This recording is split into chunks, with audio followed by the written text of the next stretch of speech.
Greetings, fellow astrologers, and welcome back to the Lilly Lectures.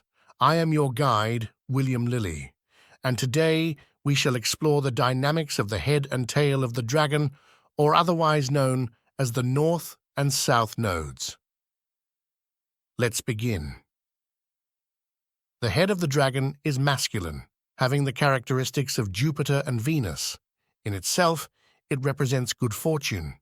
Yet the ancients claim that when it is in conjunction with the benefic planets, it is considered good, and when in conjunction with malefic planets, it is deemed bad. The tail of the dragon is feminine in nature and clean, contrary to the head, and is evil when joined with good planets, and good when in conjunction with the malefic planets. This is the constant opinion of all the ancients, although the reasoning behind it is unclear to me.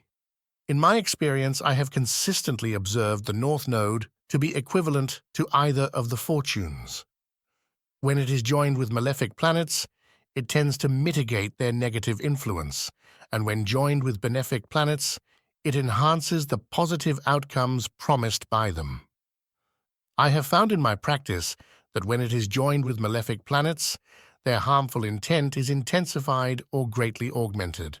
And when it happens to be in conjunction with any of the fortunes, who are significators in the question, even if the principal significator promises a favorable outcome, and the likelihood of it being achieved in a short time is apparent, there often arise numerous obstacles, disputes, and controversies. Many times, the business is abandoned as seemingly hopeless before a perfect conclusion can be reached.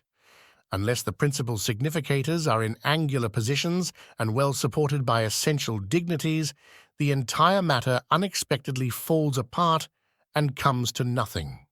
And with that, we wrap up another episode of the Lilly Lectures.